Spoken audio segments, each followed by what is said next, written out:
ஆனா தெரிந்து கொள்ளுங்கள், உங்களுடைய பிராரத்த கர்மா முடிஞ்சு போச்சுன்னா அடுத்த ஒரு நிமிஷம் கூட உங்களுக்கு வாய்தா தராத ஒரே பிரபஞ்சம் இந்த உலகம் தான். ஒரு நிமிஷம் கூட கிடையாது. No exemption. ஒரு நிமிஷம் கூட. அது நானும் எனக்கும் பொருந்தும், உங்களுக்கும் பொருந்தும், இந்த நாட்டை ஆளுகிற ராஜாவுக்கும் பொருந்தும். சித்தனுக்கு மட்டும் பொருந்தாது. சித்தர்கள் ஞானிகளுக்கு அடியார்களுக்கு பொருந்தாது. அவர்கள் எப்ப வேணுமோ அந்த நேரத்தில் இந்த உடம்பை போக்கிக்கொள்ள. அதுதான் சித்தன்.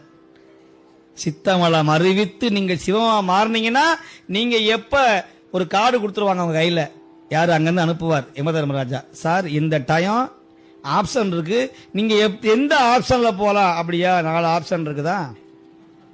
2029 எனக்கு பிடிச்ச நாளில் நான் வந்து போய்க்கிறேன். எத்தனை மணி அது நீங்க சாட்சியம் பண்ணீங்க. யாருக்காக?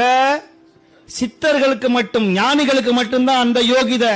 நமக்கெல்லாம் அவன் எப்ப சொல்றானோ அந்த டைம் தான். நாளைக்கு என் புள்ள கல்யாணம் ஆகி 4 மாசம் தான் ஆச்சு, வயிற்றுல புள்ள இருக்குது, அது இது வீடு அதெல்லாம் கிடையாது. ஆனா ஒண்ணுக்கு உண்டு, ஒரே ஒரு இதுக்கு, நீங்கள் சிவப்பணியை செய்ய வந்துட்டீங்கன்னா அந்த சிவப்பணிகளை நீங்க ஈடுபடுத்தி கொண்டால் அந்த சிவப்பணி முடிகிற வரையிலும் யமதர்மராஜா உங்களை தொடவே மாட்டான். இது சத்தியம். அந்த சிவப்பணி முடிகிற வரைக்கும் ஒரு முற்றோதலோ, ஒரு உழவார பணியோ, ஒரு சிவபூஜையோ அப்ப நீங்க முடிக்கவே வேண்டிய அவசியம் இல்லை. நிக்கிறான் திருவண்ணாமலையில கோயில் இடிக்கணும்னு நிக்கிறான். பக்தினா என்னங்கிற ஒரு சின்ன விஷயம், கோயில் இடிக்கணும்னு அத்தனை பேரும் பீரங்கியோட நிக்கிறாங்க. நம்மளா இருந்தா என்ன பண்ணிருப்போம்? இன்னைக்கு இருக்குது அப்படின்னா, இன்னைக்கு எத்தனையோ பேர் கோயில் இடிச்சாங்க, நம்ம கேட்டோமா? அது என்ன சார் பண்ற, நம்மளுக்கு எதுக்கு வம்பு தும்பு, இருக்கிற இடம் தெரியாம இருந்துடும். ஆனா அப்ப அப்படி இல்லை. அப்படி நினைச்சிருந்தாங்கன்னு வைங்க, தமிழ்நாட்டில் ஒரு கோவில் இருந்திருக்காது. முகலாயர் ஆட்சி காலத்தில் கோவில் இடிக்கணும்னு வராங்க.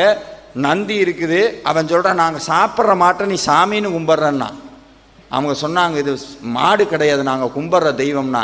அந்த மன்னன் சொன்னான் இதுக்கு உயிர் இருந்ததுன்னா ஒன்று பண்ணு, இந்த கோபுரத்தை அப்படியே விட்டுட்டு போயிடுறேன், இந்த கோயிலையே விட்டுட்டு போயிடுறேன், அது இல்லாமல் இங்கே கொள்ளையடிச்ச தங்கத்தையும் நான் அவனுக்கு கொடுத்துட்றேன் அப்படின்னு சொல்லவும் என்ன பண்ணணும்னு கேட்குறாங்க. நந்தி எந்திரிச்சு கால் மாற்றி உட்கார சொல்லுங்கிறான். கல் நந்தி எந்திரிச்சு கால் மாற்றி உட்காரணும். எல்லாரும் கதறாங்க, அண்ணாமலையாரே இது என்ன சோதனைன்னு. அண்ணாமலையார் சோதனை வச்சா இப்போ உங்க எல்லாத்துக்கும் வாழ்க்கையில சோதனை இருக்கு. வேல்மாறலுக்கு வந்துட்டீங்க, முருகான்னு உட்கார்ந்து திருப்புகழ் பாடிட்டீங்க, வேதனையை சாதனையா மாத்துவார். அதே இது திருவண்ணாமலையில் நடந்தது. கல் நந்தி காதுல பஞ்சாட்சரம் ஓதுறாங்க, சாமி கல் நந்தி எந்திரிச்சு கால் மாத்தி உட்கார்ந்தது திருவண்ணாமலையில். Download ShareChat.